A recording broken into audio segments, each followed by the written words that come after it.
bodybuilding audience, this is the home of the Australian Pro Grand Prix. This is the home of bodybuilding in Australia. This is like the spiritual home. We've actually done 2 pro shows on this stage before the exhibition centre was completed, and we've got 20 years of history here. So we're really proud to have you here, Evan. You've just come from the Mr. Olympia contest.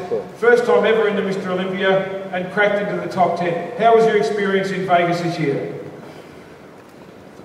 To stand on the biggest bodybuilding stage in the world, you guys can only imagine. It's tremendous. I mean, the scale of the production, standing alongside the best bodybuilders in the world, is truly incredible. To think back to, when I started bodybuilding, not long ago, 2005, I did my first competition. But even thinking back to when I was an 18-year-old kid, reading the magazines, I don't know if I ever expected one day I'd be at the Mr. Olympia myself. I was backstage doing some work for Flex Online, and I noticed you were the first one back there. You weren't going to miss a minute of it. You were very relaxed, you didn't seem stressed or anything. You were back there, you looked like the happiest person in the whole world. Is that what it was, just the enormity of being backstage at Las Vegas at Mr. Olympia with Phil Heath and Kai Green and all the crew? Well, I mean, hell, we all want to win. We all want to do it as good as we can. Well, let's face it. I mean,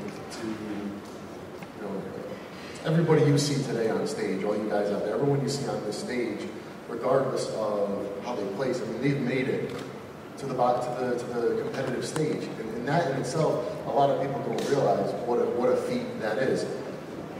So as for myself in Vegas, simply being at the Mr. Olympia, I had to keep reminding myself, because you can get anxious and I do as good as I can do, and I break the top 5, and I want to do this and that. You got to try to keep things in perspective and say, wow, regardless of what happens at the show tonight, I've made it here. I'm here, so I have everything in the world to be happy about and everything to be grateful for. Awesome. Your success has become your own worst enemy, and just to preface it a little, you started out, you did your first 4 shows and won 3 of them. The 4th show that you ever did was the USA Nationals, or USA? The first one you won to turn pro? Yes, yeah, the US Nationals, yep. Okay, and that was only your 4th show ever. You won 3 out of your first 4 shows.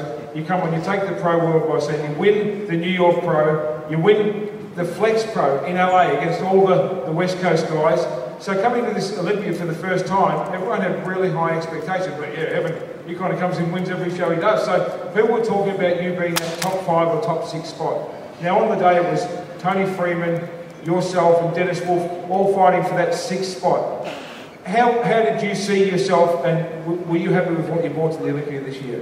I got to be honest with myself. People say, were you happy with your showing at the Olympia? And it's a kind of a two-part answer that I give them, because to have made the top 10 was fantastic.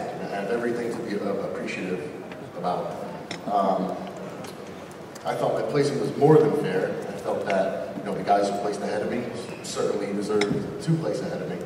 On the flip side, I was disappointed in myself because I felt that I could have brought to the stage something better than what I brought. I kind of messed a couple things up at the end, and I was disappointed in myself. As a bodybuilder, at least for me, the most important thing is every time I step on stage, I want to show improvement. I mean, that's why we train. Whether you compete in bikini, whether you compete in bodybuilding, we all want to show improvement. We want to show progress.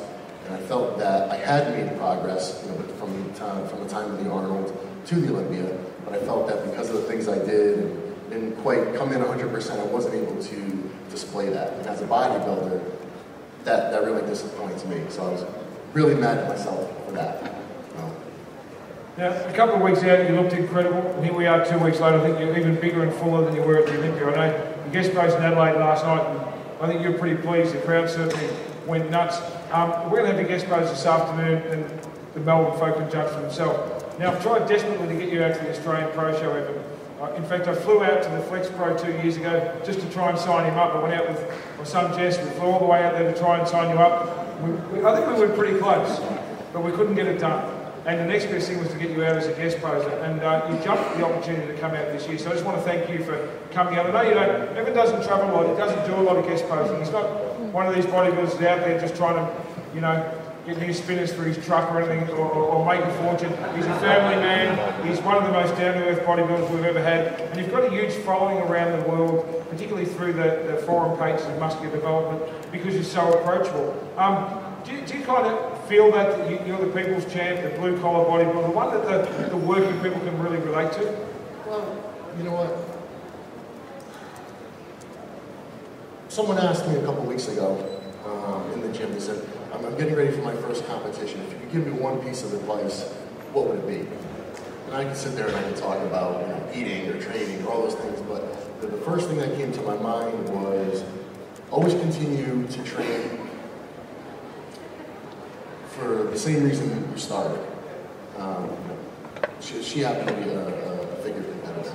I said, you know, whatever it is that originally drew you to the sport, whatever compelled you to enter a gym, always continue doing it for that reason. And I think all of us, nobody walks into a gym, you know, fresh off the street because I want to go win a bodybuilding competition, or I want to win a figure competition. It's never about winning, you know, from the start. It's about, you know, everyone looks at themselves. They say, I'd like to change this, or I think I can be better. I want to change myself physically. I want to improve myself, you know, all around. I think if you continue to do that, I think that you'll always be happy no matter what happens. So to answer your question, competition wasn't always the biggest part of my career as a bodybuilder, as ironic as that may sound. Because, you know, people tend to look at it and they see the final product on stage at a competition. They say, wow, that's bodybuilding, that's what it is. But anyone who loves to train, anyone who's on a journey to improve themselves knows that it's about what takes place in the gym and in the kitchen, and you know, and this is just the end product. So I think that I'm able to maybe being able to relate to people on that level. I still train. For me, bodybuilding is still the same as it was when I was 18 years old. So maybe for that reason, it enables people to relate. I've been fortunate enough to travel around with you all week and to see you in the gym. You're a gym rat. You're just like the rest of us here. Most of us here are just gym rat. We love going to the gym and we've managed to make a living out of that life or whatever. But what I noticed about you, I took you around to a few of our gyms in Melbourne, and the first thing you did was check out the equipment and go talk to the members. It's not like you wanted to stand there and sell photos. You're like, wow, look at the weight stack on that lat, pull that up. I took him out to Dandenong and he absolutely loved it. How do you see the Melbourne gym scene? It's great. I mean, it's what bodybuilding is about. It's about the gym. It's about when you walk into a gym, it's about the feeling that you get. It's about the equipment. It's about the people there. It's not about. It's easy for it to be looked at, you know, as a business. What can I sell? How much money can I make? But at the heart of it is training and the gym atmosphere. You know, who you have training alongside you. I remember this was maybe about 2 years ago by now. It was late one night. Me and my training partner, we didn't get to the gym until it was almost maybe 9 o'clock at night. It was a cool spring night. The doors were open on the gym. We were training, and I said, wow. I said, it doesn't get better than this. You know, like when you're in the gym and just everything feels right, you're training alongside the people that you like, just everything feels right. And that's bodybuilding, you know?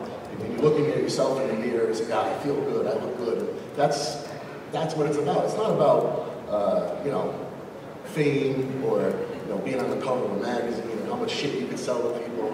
It's about that feeling, you know? And that's just how I feel about it. I think that shines through. I think that's why everyone can relate to you. See, they love it.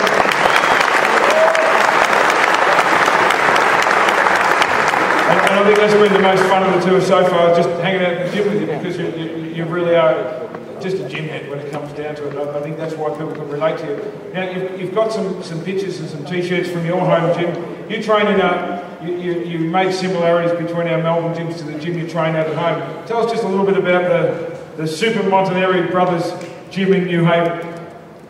You know, I feel the same way about gyms as I do about anything from, take for example, restaurants. chain restaurants are like the antithesis of what I like. And everything that's great in the world is family owned. It's owned by an individual, someone who has passion for what they do. And that's what makes it great. I mean, the gym I go to, the same family's owned it for almost the last 30 years. The guys love bodybuilding, and they love their gym, and they love their members. And they do anything they can to make it a better place and make everyone happy. It's not a place where it's just, how many members can we get? How much personal training can we sell people?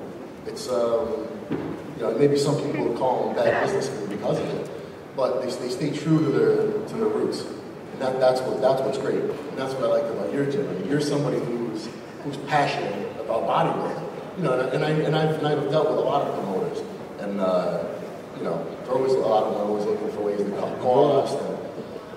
And you've been really great to me. And so you're someone who it shines through in the way. They're just putting a little mood light. We're getting a little romantic here. We're complimenting my gyms, telling me I'm a great promoter, a nice fella. Just dim the lights. We might get a candle the way we're going. Creepy, really.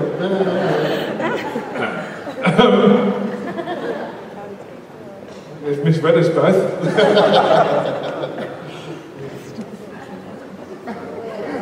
Just continue as if that didn't happen. They're on it. So you've loved the gym, so we've made our similarities. We do love what we do. I think we're all very, very fortunate to be in the industry we're in and get to travel the world and go to these amazing places and meet the fans. I've just had my journey to the Olympia in India and had a ball with all of that. So I think I'd like every fan here to get upstairs and meet you, because if you're not coming back for the finals, now's the best time to see Evan. There's just one more thing, Evan. I'm just going to hold that bottle, because some of these guys have got to go to work. They can't come back to see a guest post. Can you just hit one little arm shot for all the fans here at the pre-judging? Ladies and gentlemen, Evan, the Ox, Centopani.